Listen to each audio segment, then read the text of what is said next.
प्रेमी प्रेमिका होटल में मिले थे, साथ जीने और मरने की कस्में खा रहे थे। आज लड़की का जन्मदिन था। जन्मदिन केक कट कर दिया जाता है। दोनों काफी ज्यादा खुश थे। उसके बाद में ही एक लड़का चाल चलता है और चाल इतनी ज्यादा खौफनाक थी, देखकर पुलिस भी दंग रह जाती है। नमस्कार दोस्तों, स्वागत है आप सभी का एक बार फिर से बड़ी वारदात हरिद्वार से निकलकर मंगलोर इलाके से, जहां पर एक लड़की अपने माता पिता के साथ में रहा करती थी। उस समय पर लड़की के लिए एक रिश्ता आता है। यूं अचानक से ही लड़की के लिए रिश्ता क्यों आ गया है, माँ से जब वह पूछने लगती है, माँ कहती है कि नहीं, लड़की को इससे ज्यादा हम हमारे घर पर नहीं रख सकते हैं। अब तुम्हारी उम्र 23 साल हो चुकी है, तुम्हारी शादी करनी पड़ेगी। लड़की परेशान थी, लड़की शादी करना नहीं चाहती थी। कारण ये था कि लड़की मन से किसी और को ही अपना दूल्हा मान चुकी थी, मन से किसी और के साथ में ही शादी कर चुकी थी। यह था कोई और नहीं बल्कि उसका प्रेमी। वह उससे काफी ज्यादा प्यार करती थी और उसी के साथ में शादी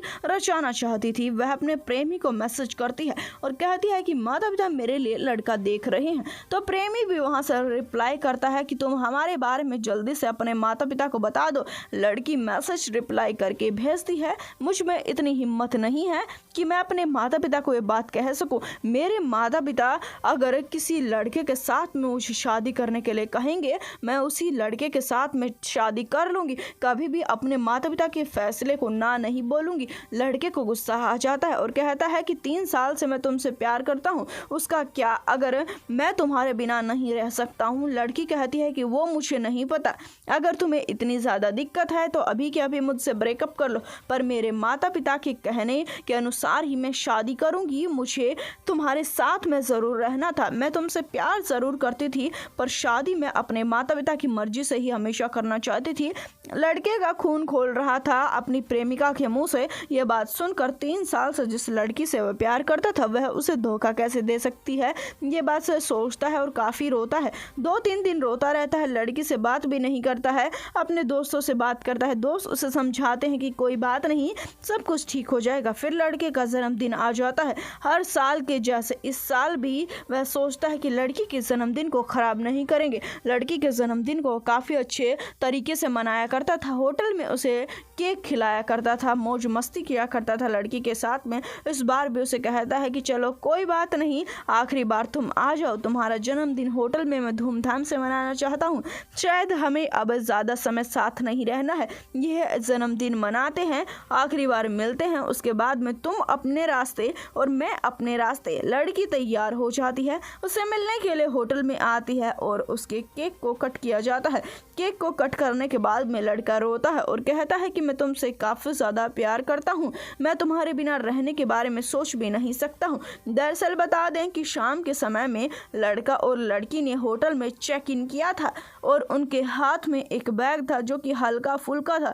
दरअसल ये बैग लड़के के हाथ में था और दोनों अंदर आ जाते हैं। लड़की उसे कहती है कि नहीं, माता पिता की बात तो माननी पड़ेगी। लड़की अपने प्रेमी के आंखों के आंसुओं को नहीं देख रही थी, एक ही बात पर अड़ी हुई थी कि माता पिता और सिर्फ माता पिता के बताए हुए लड़के से शादी करूंगी, जिसके चलते लड़का पहले से ही प्लानिंग्स में आया था। उस भारी बैग को खाली वह लेकर आया था और वहां से तेजधार हथियार निकालता है, अपनी प्रेमिका की गर्दन पर उसे दे मारता है। जिस केक को उसने कट किया था, जहां उसका जन्मदिन था, वही मरण दिन बन जाता है। उसी केक पर उसके खून टपकना शुरू हो जाते हैं, उसी केक में उसका मुंह धंस जाता है। लड़की झटपटाती भी नहीं है, उसकी जान निकल जाती है। उसके बाद में बैठकर काफी रोता है, जिसके चलते लड़की की लाश को समेटना शुरू कर देता है। लड़की की लाश को मोड़ता है, तरोड़ता है और उस बैग में डाल देता है। यह आधी रात की समय की बात थी, 12 बजे की बात थी, जिस समय पर केक कट हुआ था।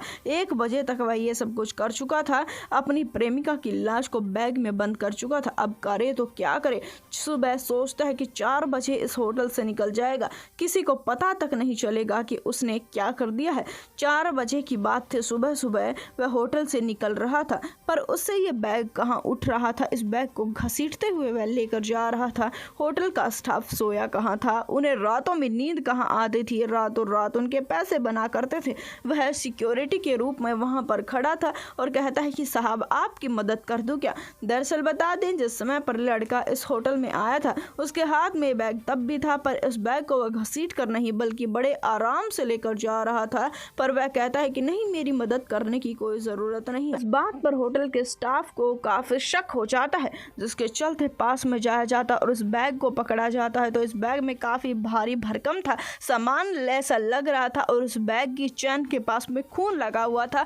तुरंत पुलिस को फ़ोन किया जाता है। पुलिस मौके वारदात पर पहुंच जाती है और उस बैग को खोला जाता है। पुलिस हक्की बक्की रह जाती है। पुलिस के पैरों तले से जमीन खिसक जाती है। यह सच्चाई देखकर पुलिस देखती है कि उस बैग में कोई और नहीं बल्कि लड़की की लाश थी। उसे लड़के से पूछताछ होने लगती है तो वह रोने लगता है और कहता है कि मेरी प्रेमिका और मैं काफ़ी ज़्यादा एक दूसरे से प्यार करते थे। हमारे घर वाले शादी को नहीं मान रहे थे।